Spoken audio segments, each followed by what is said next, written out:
What up, people? It's your boy, Master Chudy, out here with another comic review. So here we're gonna hit up who Astonishing X-Men, and this I believe has been the most consistent X-Men book out right now. It's a great story. The X-Men feel like the X-Men, and I feel like this issue didn't disappoint. I thoroughly enjoyed it. We can see with the cover it's focusing mostly on Mystique on a throne of skull and bones, which I think, is pretty down to the point, being as it is. So let's get into it. So in our last issue, we saw that Wolverine was recently possessed by Farouk, the Shadow King. And we can see him talking, saying that Logan is not himself right now. He's about to kill a great many people. The person here who has a chance to stop him. Only one person here has a chance to stop him. We can see that this is the dude that he has stabbed through the chest, stabbed through the back a while ago. And we can see that Angel is with the British security forces. Like, not Angel, not this version anyway. The Archangel might have a chance, but Warren Worthington is afraid of the Archangel and will not set him free. And then you just see Bishop looking at him like, son of a... Bishop has no chance, but he knows this, but he'll try his best. Good for him. And then we see Psylocke. Psylocke, she could do it perhaps, but she's using her power elsewhere and cannot spare the energy to fight Logan. Bad for her. Then we just see Psylocke say, stop him, Bishop, you have to. And then you just see Betsy, we just see Xavier pop up. It's like, Professor, how can you be here? You're dead. I was like, I'm dead, Psylocke, but I'm not God. There's no time to explain. Listen and survive. And then we just see a possessed Logan start going after Bishop. It's like, it's the end of the world, Bishop. It's the end of the world. And we just see Bishop saying, not yet. Then you just see the British Special Forces movement. It's like, secure the superintendent.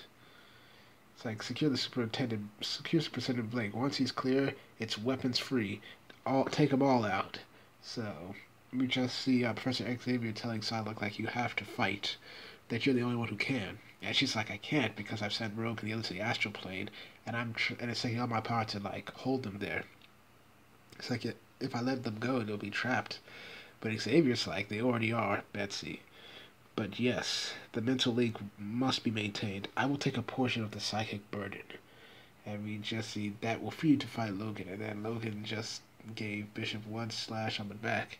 Superintendent Blake seems to be fine. Apparently, he's got a weak pulse. Then Psylocke is telling Xavier's like, I can't. I don't know if this is real. You could be one of the Shadow King's tricks. It's like, I understand, but Logan will be done with Bishop in moments, and then he'll come for you. And then we just see the possessed Logan's like, told you, Bishop. It's like, and he just kicks him up. It's the end of the world. It's like, choose, Psylocke. Will you stand there trembling like a cow in the slaughterhouse, waiting to feel his claws inside you? Or will you fight? And then we see this nice action pose right here. Bam, she got her psychic samurai sword out. And then she just wails on Wolverine, like, bam. Like, two, bam, slow. Oh, man, and she just, gets in a good couple of like, I'm not old. I'm eternal. Just gave her the slash right here. And, just cuts her leg. And she's, like, bleeding pretty badly. It's like, I wanted your mind, Betsy, but I'll settle for your body. It's like, that's alright, Farouk. You want my mind? He's like, what? I have it. So, psychic blast. Bam. Wolverine is knocked out of this tall spire. And then we cut to the, Astonishing X-Men, Act 1. This is Act 1 right here, Astonishing X-Men, Life Effects Part 4. And you just see the, the simple stuff like that. The Shadow King doing all he can to take all these, taking all these things, and they mention that Logan's been taken. So we see that Charles Soule is the writer. I think he's been doing a good job, obviously. Carlos Pacheco, or Pacheco, that's the penciler. Rafael Fonteres as the inker. Rain Brito, the color artist. And VC's Clayton Cowles is the letterer. Then the main cover artists were both the Fonteras and Pacheco and Woodward. And assistant editor is Christina Harrington. Mark Panicia is the editor. And let's get going. So this has been a good comic so far. So meanwhile, on the astral plane, we see Mystique with Phantom X. And, Phantom X is asking, what is this? He thinks that he's talking about the champagne. She's like, it's not the most expensive champagne, but it's delicious. I've only tasted it once, and I can have as much as I want here. And we see that Mystique looks to be in her black uniform, which seems to be reminiscent of X-Men Evolution. Great show. But then he's like, what is this place? And it's like, this place, what is it? And then we see that she's saying that, it's like an apartment I once had in Madripoor back in the 20s. I loved it. A wonderful time to be a criminal. And we just see Phantom X, oh, no doubt. Next time I'm caught in a time travel caper, I'll do my best to get stranded in the Jazz Age. It's like, but perhaps I do not make myself clear. We are still in the astral plane. I know that we came in with Rogue, Logan, and that lying thief Gambit. We're separated. When the Shadow King presented us with 3 ever so mysterious doors, I expected some sort of hellscape built from my greatest fears, not a palace in the sky. And then we just see Mystique explain, yes, the astral plane is whatever you want it to be, and I want it to be this. Farouk will eventually find us. I can feel him sniffing around this reality fortress even now. Then certainly pain, agony, terror. But until then, I thoroughly plan to enjoy myself. So Mystique is ever always self-interested in herself. Meanwhile, Bishop is falling, and thanks to his powers, he uses it to cascade himself up. And then we just see Bishop go down. It's like, all right, good enough. And we just see Logan saying and it's funny because Xavier's like, he could do the same trick for Logan and help him fall. It's like, he could, or he could not, because we all know that Logan is still possessed by the Shadow King. So he just falls and makes a creative boom. And of course, Bishop did that to knowing that the possessed Logan will be take time to having to heal from that. It's like, and then after that he was gonna tie him up, but then we see that the officers here will start shooting him up, basically shooting him up raw. He's like, oh, might not heal from that. Then we get back to the astral plane with Gambit and Rogue, and they're just relaxing on the astral plane, chilling. And then we see that it's said that Gambit loves Rogue, Rogue loves Gambit, but there's love that is now and love that is then. And Gambit's always wanted to touch Rogue all the time because the powers prevent them from doing that. It's like for Rogue it was then, for Gambit it is always now. It's like it's been a long time, and wham! You just see the powers just backfired, and he's like, I'm okay, I felt no pain, but Gambit's like, okay, no lie, I did feel pain.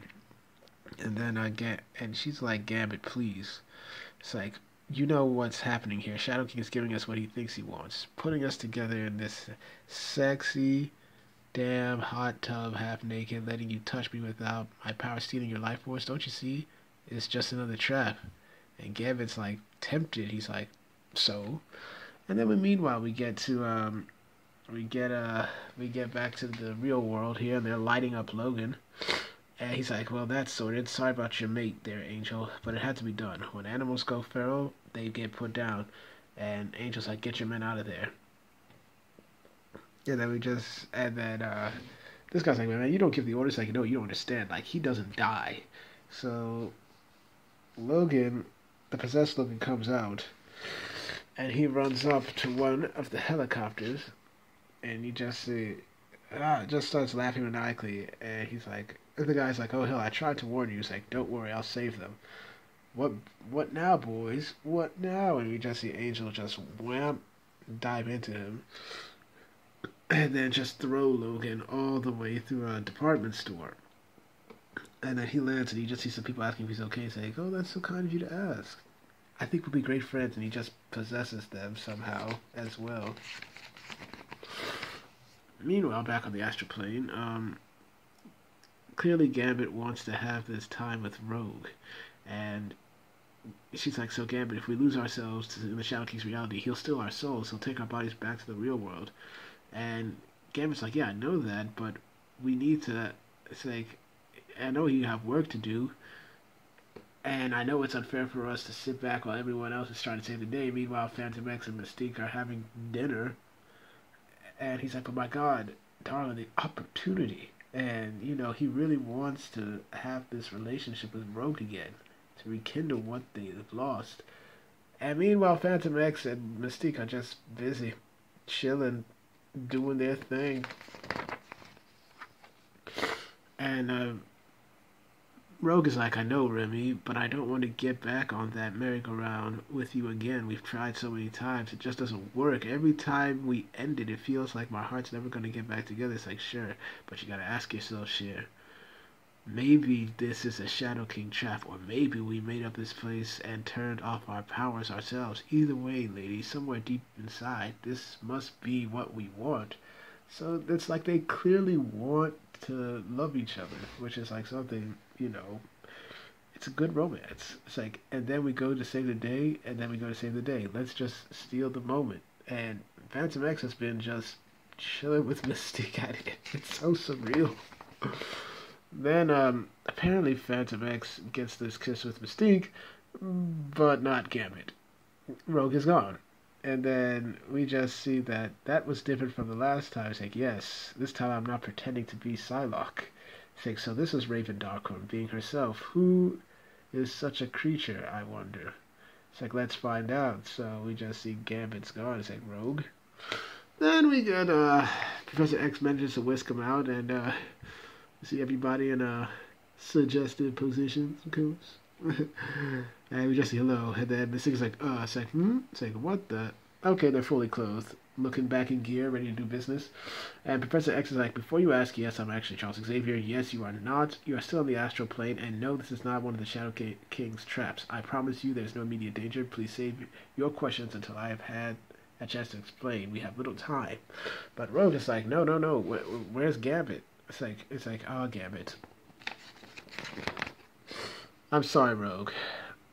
I tried. I couldn't save him. And Gambit falls. Heh. To be continued. I don't care what people say. Astonishing X-Men is literally the only X-Men book that feels like, yeah, this is the X-Men I grew up with. It goes back to basics. We see tension. We see people trying to fight through the astral plane, fight the Shadow King in the real world and in the astral plane. At the same time, we see this heartbreak, this heartache for both Gambit and Rogue, that they want to be together but they can't. And, the surrealness of Mystique playing around with Phantom X was pretty funny. So this is a great issue, So once again, thank y'all for watching. Please like, share, and subscribe, and hit the notifications. Once again, I do these videos for you, the people, because I want to get my views out there so y'all can, discuss good comics with me. I'll have another review out tomorrow. Thank y'all for watching, and I'll see y'all later.